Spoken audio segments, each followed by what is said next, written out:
Hello, I'm Douglas Murray, and welcome to Uncancelled History. Today, colonialism. I'm joined by Professor Bruce Gilley. Bruce Gilley is Professor of Political Science at Portland State University. His research focuses on topics including colonialism and Asian politics. In 2018, he published an article, The Case for Colonialism, which was first published in the Third World Quarterly. It sparked enormous protests, and nearly half of the journal's editorial board resigned in protest. The author of numerous articles and books, in 2021, Gilley published his biography of Sir Alan Burns, a 20th century British colonial officer. Today, on Uncancelled History, colonialism.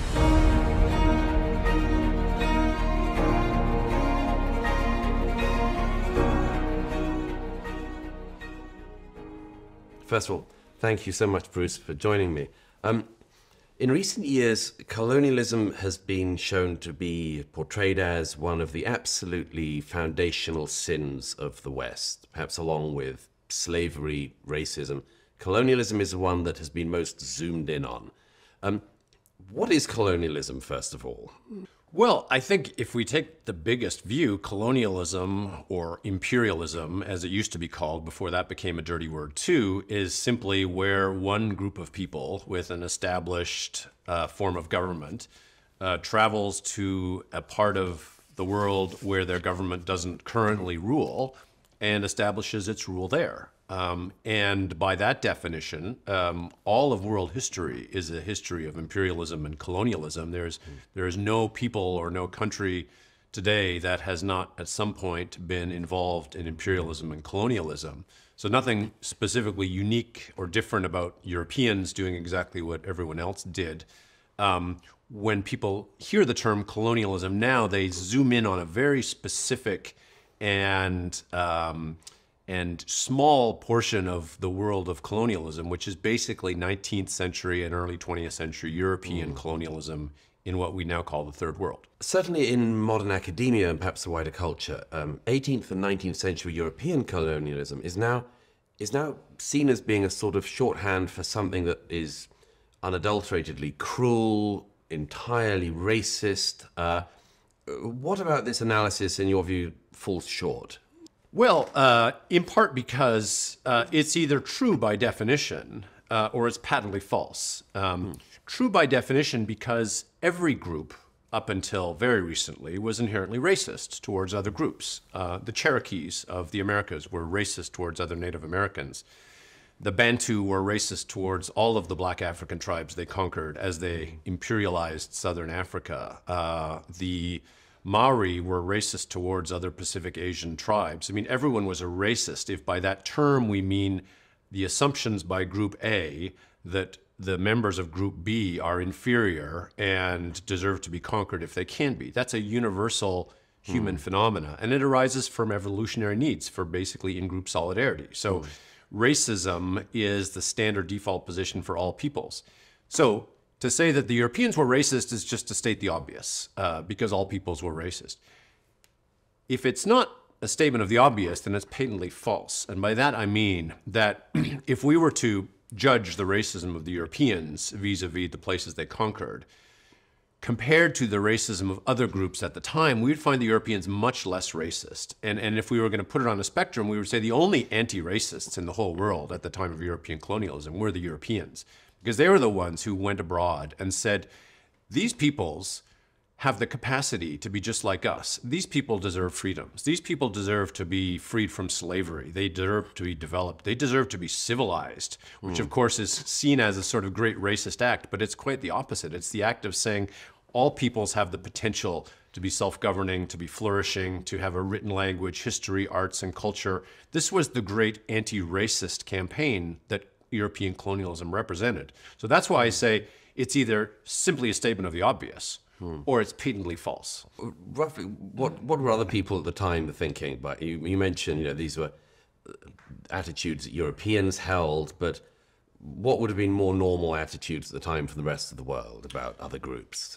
Well, the rest of the world, and this is true well into the 20th century, right? Basically that different groups saw themselves based on their ability to spread their rule and their culture and their institutions to others. And they were more superior the more they were able to do that.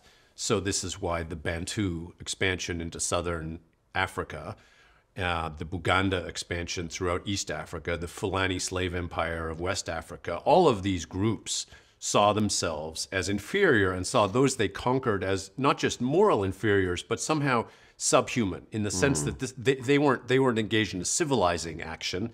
They were engaged in a simple conquest, right? Yeah. And this was real racism in the sense of denying the humanity of those who were put under the subjugation, which is why these empires often were slave empires or simply genocidal empires. The Europeans were different, right? Not entirely. They had their brutal aspects. They had their old imperialist conquest aspects. But the seed of the difference in the European case was this idea of civilization. Civilization raises those that you conquer from the level of subhuman to being human. Because why would you civilize farm animals? There's no need to civilize farm animals. You civilize people who you take to be your moral equals. Now, in 2017, you caused something of an uproar. You wrote a piece called The Case for Colonialism, in which you made the claim that European colonialism was indeed beneficial to colonized people. Can you tell us something about the backlash of attacks, what you said in that article, what happened as a result of it? Because this was a proper firestorm in your area. This was. I wrote the article of 2017, The Case for Colonialism, because I was starting work on my biography of Sir Alan Burns, great British colonial administrator, which became the last imperialist. And I was trying to frame the basic case for colonialism that his life represented and he articulated. And it went through peer review, got a split decision. The editor decided to run it, kind of thinking it might be a good debate. And literally within minutes of it appearing online, there were 2 online petitions started, one by a interpretive dance instructor in Britain and one by an English professor in Manitoba, and a third by a professor in Syracuse University who also wanted my PhD revoked. So 3 petitions actually, which eventually had about 30,000 signatures, demanding the article be retracted, saying that this was violence against brown and black people, saying that this was Holocaust denial, saying that this was a threat to the safety of my students. So my university launched a diversity investigation, claiming my article was an act of violence. Eventually, the editorial staff in London had death threats from nationalists in India. They asked me, could they please withdraw the article? I said, of course. Not a big deal to me. Their safety was paramount. It was reprinted in Academic Questions, which is the house journal of the National Association of Scholars. And I think, thanks to the firestorm, has attracted far more attention than it would have attracted if it had simply been allowed to be read and disputed. The original journal that it was published in, then unpublished in, just decided to pretend it hadn't happened, or? So this is the Third World Quarterly. No, they did things by the book. They were not allowed to retract an article because of a political firestorm, according to the Ethics Commission of the UK, which actually is stronger than the Ethics Commission in the US for publishing. So they had to ask my request to withdraw it, not retract it, which I agreed to for their physical safety. So it was withdrawn, not retracted. So if you go to the website today, you'll see the withdrawal notice that states very clearly that they face death threats. And the funny thing is, now the Third World Quarterly has allowed, now that all their editorial staff has been revamped with ultra-woke academics, they're allowing their authors to cite the article again, but they're only citing the withdrawal notice. They're not citing the actual article, but they're trying to kind of piggyback on the popularity of the article to generate metrics for their journal, but you can't actually read the article on. By the way, so there were 3 petitions against you, including the interpretive dance lady. And she didn't presumably make her objection through the form of interpretive dance, did she? No, she used the method of a petition. And you might say, well, okay, it's a free world, and I do believe this. I think if you want to set up a petition and oppose something, be my guest. What was, I think, shocking to me was how many people signed that petition who were credentialed academics holding positions in universities in the UK and Canada and Australia and the United States, universities which are by their very principles committed to the principle of academic freedom. And so you have, I mean, okay, people sign petitions, but academics standing up very publicly and saying, I don't think this article deserves to be written. I think academic freedom has certain limitations. And when people say things that I think are racist or white supremacist, academic freedom has reached its limits. It seemed to me that with that article, you had undoubtedly hit a tripwire in our day. And the way I sort of thought of it in a way was, perhaps there would have been a time, maybe 100 years ago, where to write, I mean, this isn't particularly the case, but to write only negative things about colonialism and everybody involved in colonial projects would have caused some kind of problem. And that what had happened is that in our own day, to say actually the picture's a bit more nuanced, a bit more rounded, is just unacceptable. It has to be that colonialism is like the Holocaust, as one of your accusers said, that it's just, there is no context, it's just bad. It's something like that, isn't it? There's just a unanimity that there's no texture to be added, that if somebody like you or Professor Nigel Bigger at Oxford says, hang on, it's a bit more complicated, effectively you're seen as being an apologist for the worst excesses of colonialism. So I actually think not, because I think this idea that there was a time in European history or British history when it was nothing but daring do glorification of colonialism and the empire is a myth. There was never a time in British history, in British education, in British newspapers, where the imperial enterprise, where the colonies, whether we're talking the American colonies, Australia, or later Africa, where this was not subject to a constant debate, and where people who were critical of this were very free and very prolific in writing their criticism. So I think this, you get this kind of, this narrative, especially in the UK, that, well, at least we're not back in the days when it's all celebration of the empire. Right. And there was never a time in British history where there was nothing but glorification and celebration of empire. Where do you think that idea comes from, though? I think it's because the people think that they have a balanced perspective. And by being balanced, they try to set up this idea that, well, I'm not like those crazy old imperialists like that old day. I think we need balance. And so I'm not on the right side of the spectrum. I'm a centrist. In fact, there was never that perspective. So I think they're trying to make themselves feel like they're the centrists in the issue. Whereas, in fact, the arguments have always been about the critical and the contentious rollout of empire and what was happening. And so anti-colonialism didn't arise in response to some excessively positive account of empire that was dominating and that was hegemonic in the empire. It didn't, right? Because that's its false flag. It basically argues against a straw man, right? There was never that.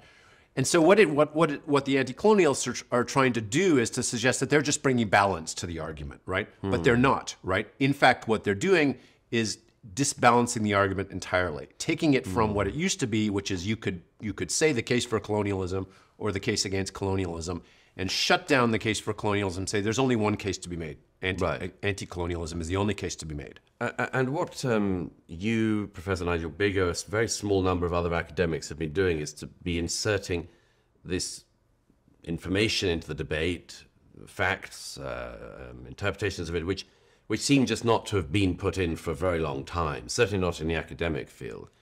So you mentioned, I mean, there are sort of positives about colonialism, there are negatives. What were the positives, in your view, for peoples in the countries that Europeans went to and ruled?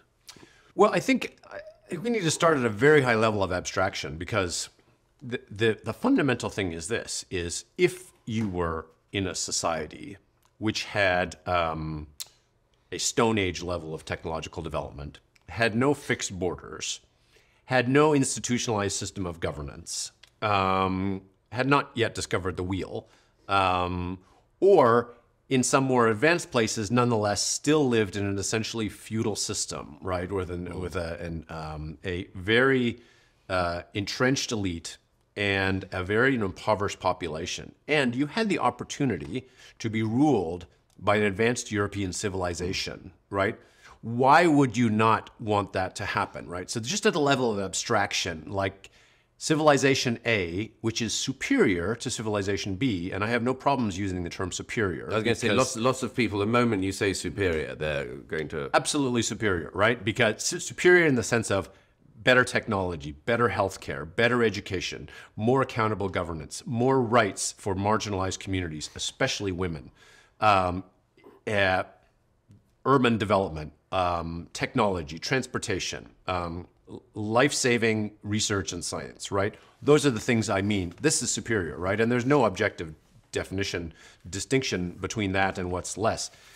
If you had that opportunity, what would your society do? Of course, they would jump at the opportunity, which is why so much of European imperialism spread with as much pull as it did push, right? Indeed, the pull factors are often the dominating ones. The British went to Ghana. They said not much interested, left. The Ghanaian kings demanded that they come back, begged them to come back. Finally, they did, signed the treaties. Why? Because British Empire or other empires brought security, it brought stability, it brought opportunities.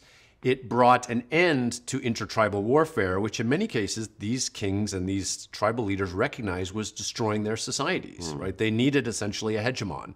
I mean, it's an old Hobbesian story, but that's what they needed. So, you know, at a very high level of abstraction, right, I think that the onus of proof is that colonialism didn't bring tremendous benefits, right? I mean, just in the sense of the logic of a more superior, I mean, you don't use superior, more developed, right, more advanced civilization, having an opportunity to rule a less advanced civilization is so patently obvious, right? That the burden of proof that this was not a good thing, I think, lies upon those who say this somehow brought harms. And I think that's where we then have to get into, okay, so it's a good idea in general, right? Was it a good idea in practice, right? Now, this is where we need to talk about like how it rolled out.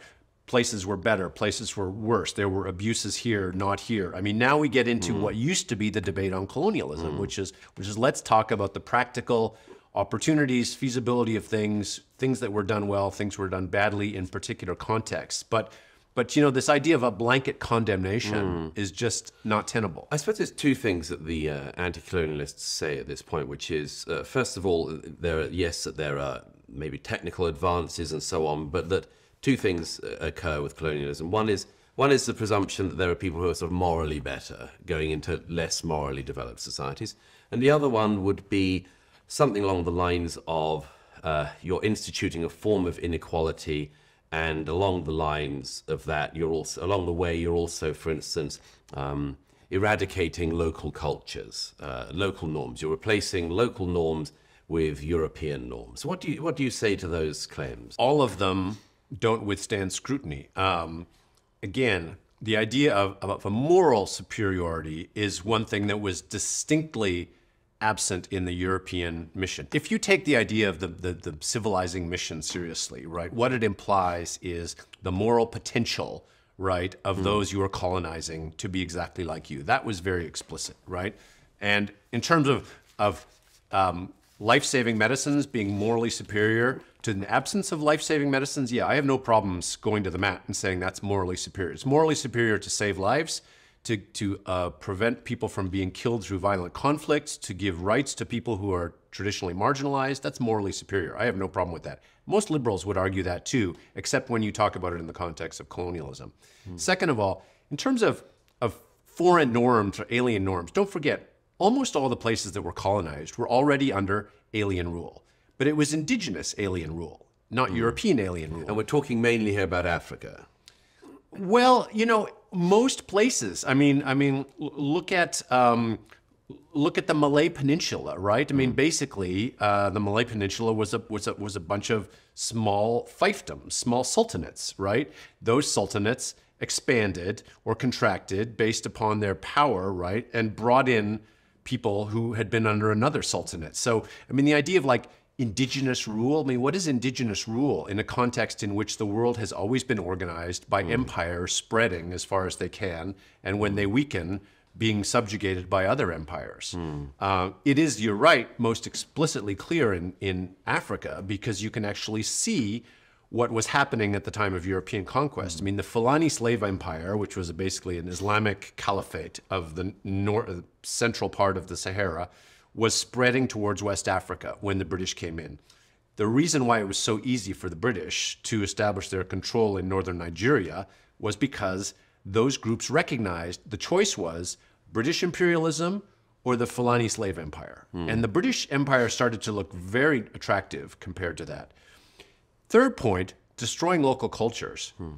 European imperialism was famous for its discovery and documentation and celebration of local cultures. Many of these languages would not have survived had not usually not the colonial administrators, but the explorers and the linguists and academics and researchers who came with imperialism gone and documented those languages. Like the lost languages of India. I mean, the U language of Togo was essentially rescued by the Germans after they colonized it. And there was 2 or 3 German linguists who went out, documented those languages before they were lost, created dictionaries, created study guides. I mean, the entire language would not exist but for German colonialism. It's to say with James Princip and the language in India.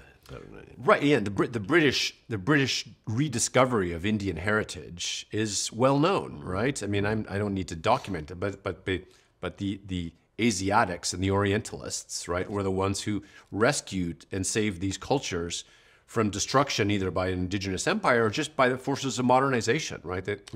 Like Swahili was spreading in East Africa, it was going to be the hegemonic language. If the Germans had not documented those languages in the Mount Kilimanjaro area, those languages would have been lost. There is a sort of presumption, I think, we've come across it in a number of cases, this presumption that if the Westerners, if the Europeans go into a place, they bring certain evils into an effectively Edenic society, that the locals are otherwise living unbothered by modernity, by the vices of humankind. Obviously, this wasn't the case, but it seems that people are very reluctant to recognize that there's a balance of things going on here, at the very least. Yeah, well, not only that the pre-colonial societies were not the Garden of Eden, far from it, and had any of those pre-colonial societies been literate, or had record-keeping traditions, we would have more information on that. We don't. So what do you turn to? You turn to the civilization that produced records and newspaper articles and parliamentary inquiries and academic researches and whatnot, which is the European civilization. So just the knowledge base is hugely biased towards the European colonial experience, and in particular, because it comes with a self-critical tradition, a lot of that knowledge is critical. So this is somehow evidence that it was the Garden of Eden before European colonialism is clearly not the case. Secondly, quite aside from that, the more significant question is, okay, absent the European, if the Europeans had said, right, we're not going into Africa, we're going to have this kind of agreement among ourselves not to go in. So what would have happened? Well, trade is still going to happen. Missionaries are still going to go in there.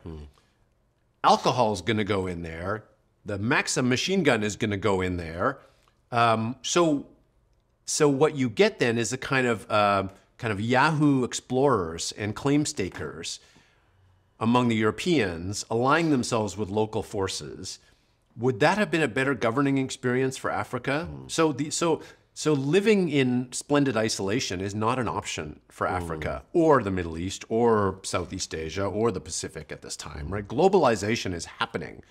Do you want globalization to be governed, or do you want it to be ungoverned, right? And the ungoverned bits and pieces we have, such as the Congo Free State, right, which actually, was relatively well governed compared to some of the worst ones, but the private colonies, right, and Liberia under the Firestone Company, and some of the German trading companies in the Pacific, obviously the East India Company before the mutiny. I mean, these private colonialisms did not acquit themselves very well, right? So that's the alternative, right? The alternative is not splendid isolation. The alternative is kind of these freelancers and mercenaries running these places, which tended to be much worse because there's no accountability.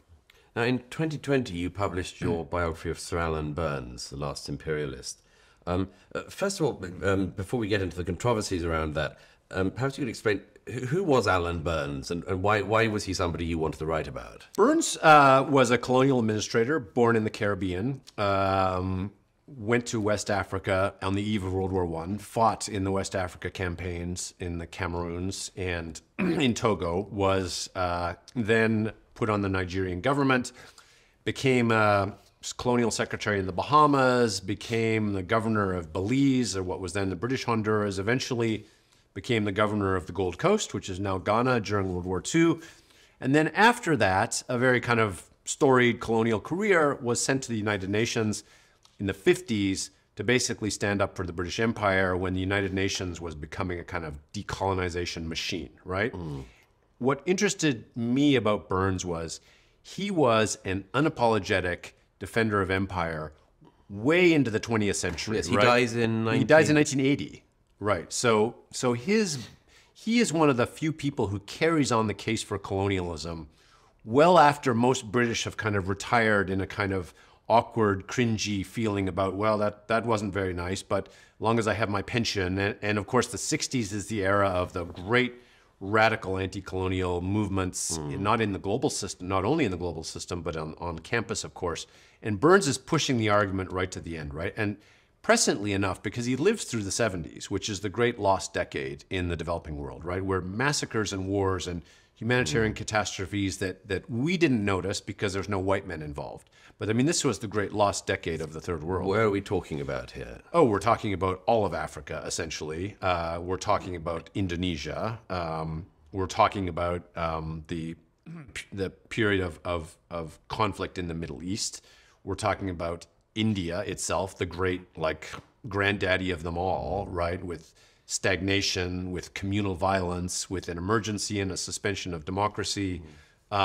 Basically, every part of the third world is falling apart and going into spiral in the 70s, right? And it slowly starts to recover by the 80s. But Burns is paying attention to this, right? Burns is paying attention to the massacres, the Biafra War, right, is maybe the one that draws world attention because we're talking 1 to 2 million people killed in that. Of course, partition might have caused some misgivings about this whole decolonization idea. But Burns is kind of arguing the case. This is why we shouldn't have ended it so fast. This is why the United Nations mishandled this whole issue, right? They were so obsessed with getting the colonialists out that they didn't pay attention to what was going to take over and who was going to fill the power vacuum and were these going to be stable states. So I wrote the biography because I found him a compelling figure. I also tracked down his family. There were all his papers sitting in an attic in Chelmsford. And, you know, classic kind of British thing. I mean, here's a guy who, in my mind, is one of the greatest generation of the late colonial administrators who are helping to get these countries ready for independence. And he's just kind of treated with this icy coldness. And there's his papers sitting in an attic in Chelmsford, you know, because you wouldn't want to write about this person, right? I mean, what an evil person this is. And yet he is a great, I mean, he's a hero of the British people, in my mind. But the British were not interested in it. By the way, before we come back to Burns, one of the things that always interested me about the post-colonial period, the number of post-colonial writers who say, there is a form of Western colonialism that these countries, particularly in Africa, have had to suffer under, and that they must be returned to another state. Now, the obvious thing, seems to me, is that you would argue that they should be returned to some pre-colonial state. But that argument seems to be quite uncommon. A lot of the people, I'm thinking of writers like Frantz Fanon and others, once the anti-colonialist movement gets going, argue for Marxism for these societies. In other words, they say Western imperialism has been the problem, and that we must therefore return these societies, and we must return them to Western Marxism. And there was always something specifically political going on that era as well, wasn't it? Because we're talking about the 60s, we're talking about still dreams of Marxism going on. And it seemed that, like, the post-colonial developing world could always be used as another experimenting place for that. Right. So the great myth of anti-colonialism is that it represented indigenous forces and indigenous resistance to colonialism. And it didn't. It represented European intellectuals exporting their ideologies to hapless brown and black people, and finding people like Fanon or Amilcar Cabral, who spent most of their time hanging out in cafes in Paris and Lisbon, and sending them back as representatives of the people, oppressed black people who needed to lead the fight against colonialism. But these people didn't represent anything in their societies. They barely had traveled. Most of them couldn't speak the languages of their own societies. What they brought back was not some indigenous response to colonialism. What they brought back was a bunch of half-assed ideologies from Europe. Most of them Marxist or Leninist or vaguely postmodernist, as Fanon was. And what's interesting in terms of this decolonization process is the indigenous leaders in these societies saw that, right? They said to the Europeans, don't you dare hand over power to these people, right? This was the great king of the Congo who was saying to the Belgians, this guy, Patrice Lumumba, right, is a madman, right? Don't give in to them. Don't promise independence. Don't hand over to these people because they're a bunch of loudmouths and they're the minority, right? We need you to stay, right? We're not ready for independence. Right. Even Julius Nyerere, who became the first prime minister of Tanzania and then president of Tanzania, was very explicit when he went to the United Nations and said, we're being pushed towards independence way faster than we'll be ready for it. Julius Nyerere didn't think Tanzania would be ready for independence until about the year 2000, right? But the momentum was, you have to resist colonialism. You have to go. And so these people who had no ability to hold these countries together and were bringing in not some indigenous wisdom of governance, but half-baked Marxist theories, were thrown into power as representatives of the people against European colonialism. And this was because there was a perception of the winds of change. There was just a historic moment. There was no point resisting it. It's two things. First of all, Europe is exhausted after World War II, and European populations are lining up for bread. They have no heating. They have no electricity. The appetite for providing global public goods to foreign peoples was at an end, right? And that's one of the tragedies of World War I and World War II was this loss of European willpower to maintain empires, right? So first of all, there's no support for colonialism on the home front. That's the most fundamental reason for the end of colonialism. It's not Gandhi standing up to the British Empire, these virtuous George Washingtons with black skin bringing down the pretensions of this strong imperialist. No, nonsense. The imperialists were brought down by the home front, who said, we're done with colonialism. We can barely feed our families, right? And so the willpower on the home front evaporated.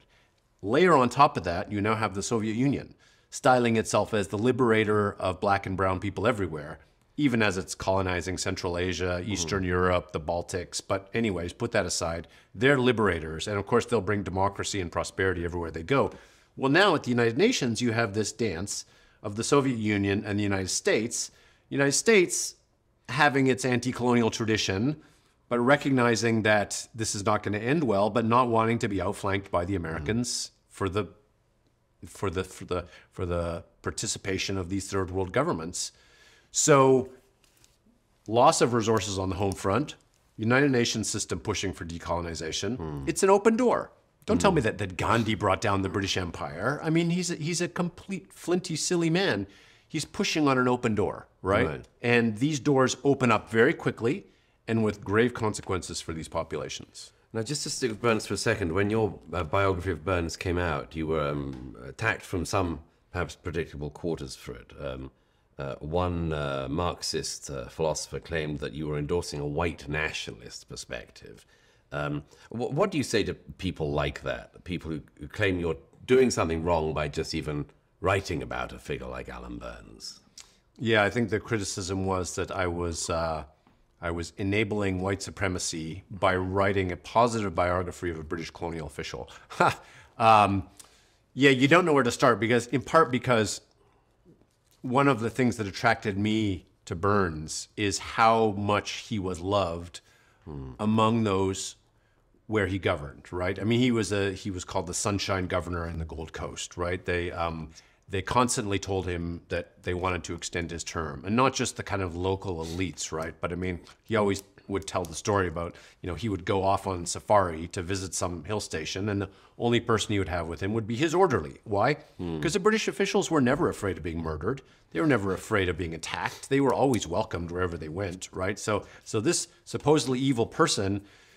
But now we need a white Marxist in Toronto to tell these stupid brown and black people who kept liking people like Burns that they were mistaken, and they really needed to get their marching orders from white academics and philosophers in Western universities. I mean, to me, this is the real racism, right? The real racism is these white academics who tell brown and black people what they are and are not allowed to think about their own histories, and what they should and should not think about those histories, right? I mean, this is, I think it's Dr. Najoya, Wanjiro Najoya, British legal professor, right, who says this is the real imperialism, right? The real imperialism is these white academics trying to tell people in the former colonies what they are and are not allowed to think about their own histories. Are there ways to ensure that academics like yourself who do write about this are able to do so without being assailed in this way? I mean, there's fair criticism. Of course, nobody ever wants to stop that. But the sort of, let's say, the demonization that's been seen against you, against Nigel Bigger at Oxford, as saying that maybe we could try to look at colonialism in the round. Is there any way to protect academics to be able to continue such research without that kind of No, treatment? I think right now, if you're a young scholar or a young historian and you look at me, the implications are very clear, right? You will not get a job, especially as a white academic, unless you are more woke than the woke, right? And you need to be so virulently anti-colonial. You need to be practically insanely anti-colonial in order to even have a thought of getting a job in academia. So no, the window has closed very narrowly, and it's about to close even more firmly shut. So that's one thing. So my argument to the academy is something like this. If you were to produce a vaccine in a laboratory filled with bacteria and all sorts of unhygienic conditions, would you trust that vaccine in your patients? The argument would be no, right? Producing anti-colonial history in an environment in which only anti-colonial history is allowed is essentially the equivalent of producing a tainted vaccine. There's no scientific reason to believe that that history is accurate because it's been produced in a laboratory that doesn't have adequate scientific conditions. And the most fundamental scientific condition for any social scientific claim or historical claim is the possibility of dissent, the possibility of debate, the possibility of different perspective being raised. And if you shut that down, everything you produce is by definition flawed, right? So I don't even need to read it. I just need to say, it's produced in the modern academy, it's not reliable. Right. Without reading a single word of it. Just knowing the conditions of knowledge production, right, in the academic setting are so flawed, right, and so tainted that it would only be by fluke that it would produce anything of value. Now, one of the ways in which people do talk about colonialism now is they do allow themselves to say effectively there were worse empires. If there's an agreement that none were good, it was all wrong, but that there were some that were worse.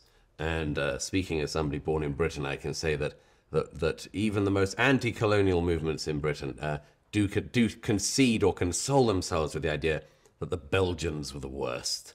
I don't know why this gives us so much pleasure, but it does. The one thing everyone knows in Britain is that King Leopold did the worst stuff, and at least we didn't have King Leopold. Let's just get on to that quickly. I mean, first of all, this perception that there were better and worse empires.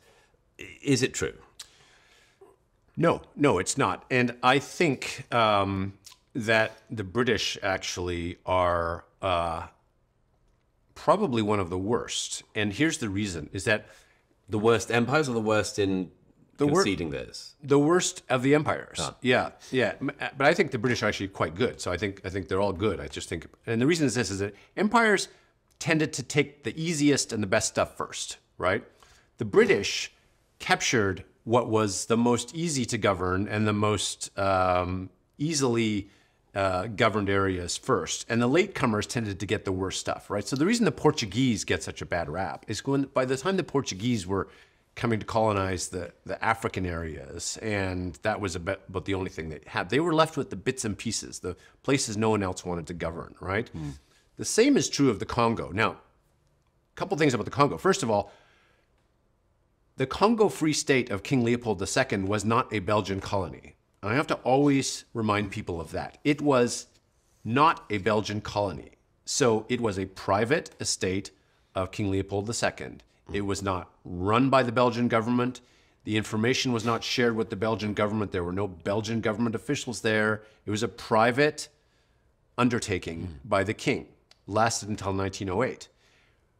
The Congo became a Belgian colony in 1908 after the problems and abuses of the Free State were revealed.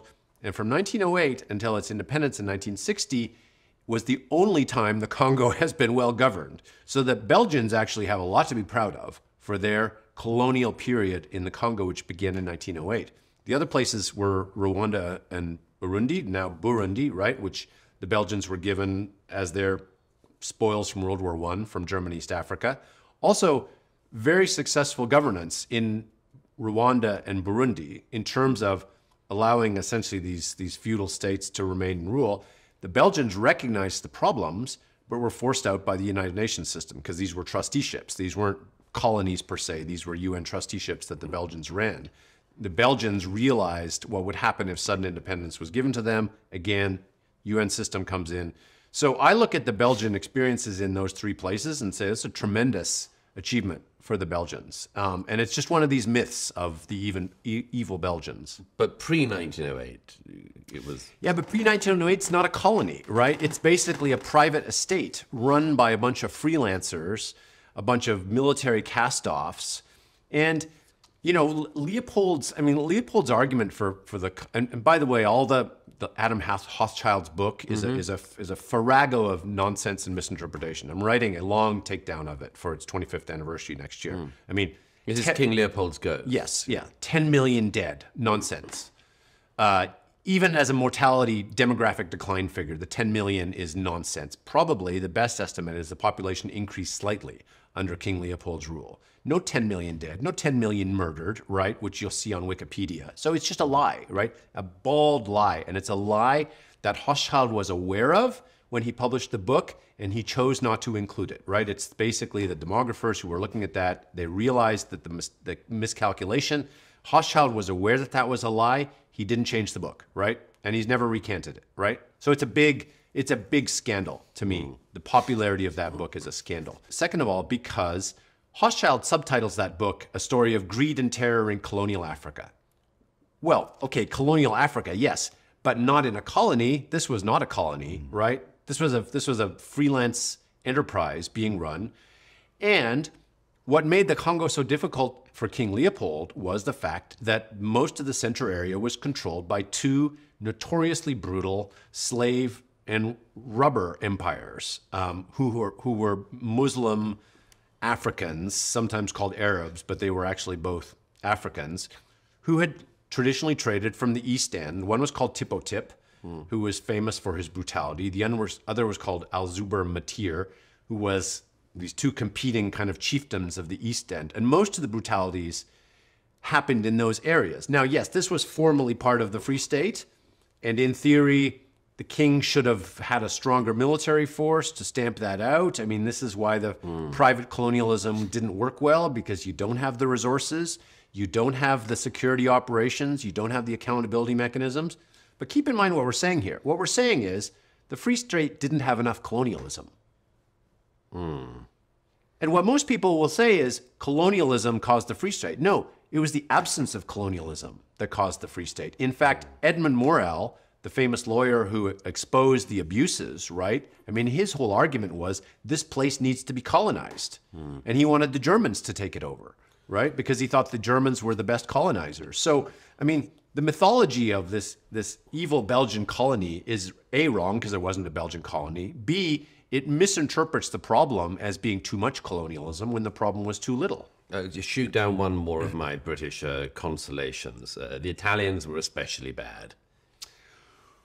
Well, the fascist colony of Italian Abyssinia is a bit of an an oxymoron, because what is a fascist colony exactly? I mean, it's not a European colony in the sense of bringing European liberal civilization to Africa in that case. I mean, Mussolini said, I'm going to oust this Christian king and replace him with a Muslim Islamic state, and I'm going to be the sword of Islam in Abyssinia. So he was wildly popular, but he was popular because he was doing everything that European colonialism didn't do, which was bring a liberal empire to Africa. I mean, he was explicit in saying, I'm going to build a Islamo-fascist empire here, right? I mean, so he was celebrated. I mean, the Saudis and the Egyptians loved the Italian conquest of Abyssinia. A, it overthrew a Christian king, so that was good. Replaced it with an Islamic empire. B, he promised to impose Sharia law, right? And so that made him popular.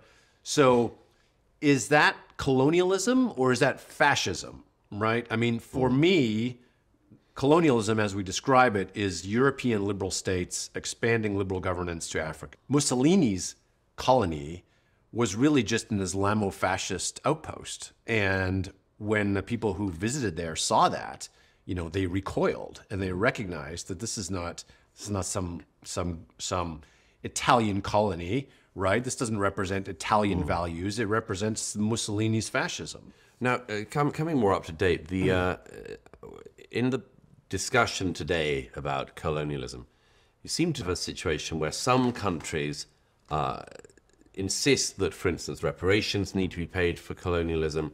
There must be large cash transfers, sometimes to the Swiss bank account of the relevant leader. That some kind of compensation must be made. One of the things that's very striking to me about this argument is that that argument is only heard, of course, from states that have not worked well after the period of colonial rule. Whereas states, countries which have boomed in the last half century are looking forward in this way. Is that true? Is it the case that now we hear about the crimes of colonialism most from just the places that just haven't worked for various reasons? You know, misgovernance, corruption, and much more. There's a reason why Zimbabwe is Zimbabwe and Singapore is Singapore. Yeah, that's right. And let's face it, nobody takes reparations seriously other than a kind of shakedown and a kind of foreign aid dressed up with a moral cause. The United Nations takes it seriously. Yeah, I know, but let's be honest. I mean, so where you have seen payments, right, is in alleged response to the victims of counterinsurgency operations. Like the Mau Mau. The Mau Mau, and in Namibia, right, to the Herero and the Nama. Although in the case of the Herero and the Nama, right, it was basically a payoff to the government, and the government is run by the Ovamambu, who are not Herero or Nama, and so there's a big internal debate about where that money's going to end up. It's going to end up in party cadres' pockets in people Namibia. Who were not the perpetrators gave money to people who weren't the victims. Right. Well, the Germans handed over God knows how much, $4 billion or something, 400 million or whatever it was last year or 2 years ago, to Namibia in reparation for the alleged genocide of the Herero, which is a myth, by the way, which I'm going to document in my forthcoming book on German colonialism called In Defense of German Colonialism. But I see another attempted cancellation coming up. Well, luckily it's the publisher is not to be canceled. But what I will say is there is a kind of just shakedown culture, right? And this is and they've become kind of like cargo cults, right? Basically, like let's, really, why not try and shake down the former colonial power with for some guilt money and spend our time in Berlin or Paris or London, angling for legal compensation and being in the court cases, because ultimately, if they ever give in, right, it's just like a bonanza, right? Yeah. I mean, suddenly this free money comes in, and the Europeans, being ultimately, they don't really care about brown or black people. They care more about their moral guilt and their self-absorption and the ability to achieve moral transcendence and ultimately superiority through their guilt. Don't really care that dropping large wads of cash into communities is extremely harmful to their productive capacities, creates all kinds of malign impacts, but they don't really care about that. So The Germans dropped this big wad of cash on the Namibian government 2 years ago, saying that's it. Now we're done. Right now we've atoned for our sins. Right, sets off a mad scramble, as you suggest, among the cadres for who's going to get this money. Doesn't achieve anything. That's the only form of reparations that actually works now, which is identifying a clear set of alleged victims in a particular incident, right, in which a clear harm was supposedly made. But the argument of reparations for colonialism itself, I mean, it's a non-starter as a moral question, but it's also, I think, a non-starter as a practical question. Now, as we start to wrap up, first of all, is colonialism worth reclaiming? What are the aspects of it that could be applied, if understood properly, in the world today? Well, colonialism happens whether we like it or not, in the sense that dysfunctional governments have their governance capacities taken over by external actors.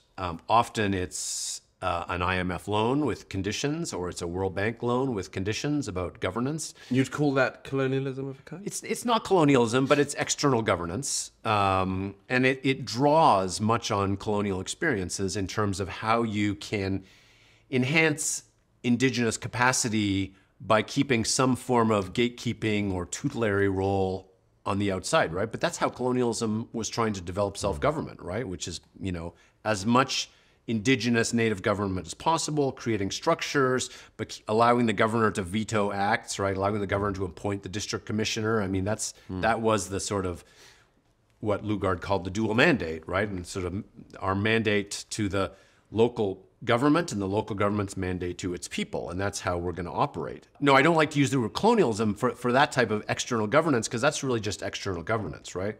Now, there are opportunities for actual colonialism. I mean, Paul Romer, who was the World Bank official economist, right, a University of Chicago professor, proposed this idea of a charter city, right, to take a piece of land in one of these countries, lease it from the government for $1 a year, right, and put it under the formal rule of an external power, right? So a charter city would be kind of like what Hong Kong was, right? It's basically a leased piece of land that is put under the sovereignty of a Western government for a fixed amount of time, right? During which its laws and its rule apply there.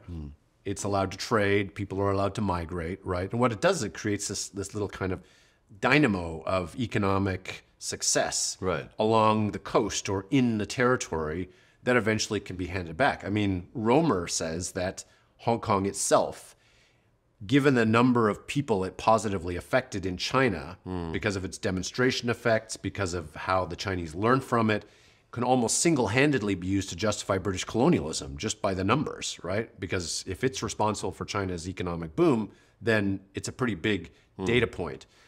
So ideas like that. Now, it's tough to bring in the white man, mainly because the white man doesn't want to be there, right? Because of the opposition. But we do see, for example, non-white countries going in. So the South Koreans have created essentially a small colony in Bangladesh. It's basically an industrial zone. It's run by the Korean Development Authority. It's a walled city.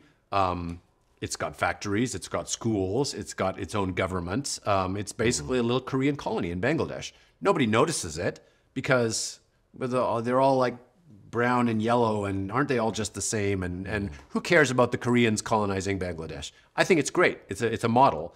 You've also seen some behavior like that in Yemen, in the north end of Yemen, where the Qataris and the Saudis and the Turks have basically created a colony that's externally run. I think that's a great model to follow because the Yemenis can't stand up their own government. This is all kind of beyond the New York Times horizon of interest because, they're all brown and black people and there's no white man with a pit hat on to decry. But it's actually working quite well. And I think that type of colonialism has a lot of potential. Well, that premise, what about Chinese colonialism in Africa today? Would you call that colonialism? It's not even external governance for the most part because the Chinese, unlike the South Koreans, don't actually have a governance model that they can share. So the Chinese invest a lot. Yeah, they create company towns. They provide infrastructure, but they're not doing governance. What's the difference in a town that you buy up and run and... Well, because the Chinese still are not bringing in their own administrators. They're not setting up their own, special zone laws the way that, say, the Koreans did in Bangladesh. I mean, they're still relying on local police. They're still using local laws. I mean, they're not really trying to govern beyond just running their enterprises. Now, yeah, those enterprises are big, sprawling institutions, but they're still just like one company operations. So I don't see the Chinese doing it. The Chinese are smart enough to know that they can't do that, right? That they can't govern other people's. And do you think, would they not want to, or? I don't think they want to. They want their money, they want their investment, they want their leverage over those governments in terms of the economic leverage, but I don't think they see themselves as having an interest even in spreading their governance model to other parts of the world. Indeed, their whole discourse is to each his own.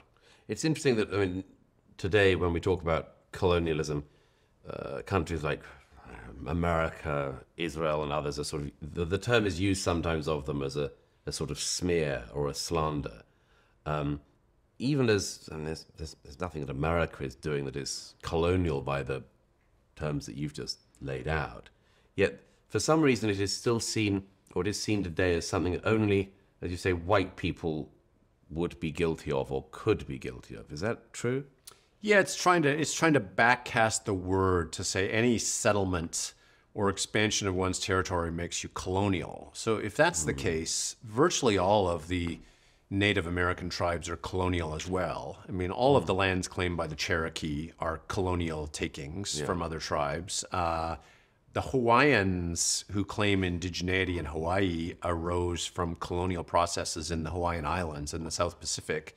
So we're all colonial. So it's just a statement of the obvious, right? And to say that a place like Puerto Rico is colonial, well, of course, the Puerto Ricans, have never demanded independence, right? I mean, the independence movement is a flop in Puerto Rico for reasons that they know well, right? Because it would be a disaster. I mean, they benefit from that connection. The little bits of colonies left around the world, the French pieces, the British pieces, right? They have referendum. There's a place that's related, the Norfolk Islands off New Zealand. I mean, they have referendum. They never achieve a necessary majority because these places know how much they benefit from that colonial connection. As we wrap up, I come back to where we started, the outrage, the attempted cancellations of you and a few other academics who actually investigate, research in these areas without just coming to what seem to be the preordained conclusions you're meant to come to. And just to return to that, as I see it, the criticisms that have come towards you, the criticisms that have come to others in the same area, it's almost as if there's an area of the past, on this occasion colonialism, but there are others as well, that's effectively behind crime scene tape. And you're not meant to go there. And as I see it, the reason that people don't want you to go there is because they somehow think that if you do, we're going to do it again. You heard that a certain amount in recent years in Britain. There were people who claimed that the Brexit vote was just the beginning of a new era of British empire building, and no member of the British government has at all expressed an interest in going and taking over other parts of the world in the last 6 years. Very far from it. They seem to be wanting to govern their own state as well or badly as they can. But that seems to be a motif that has been emerging.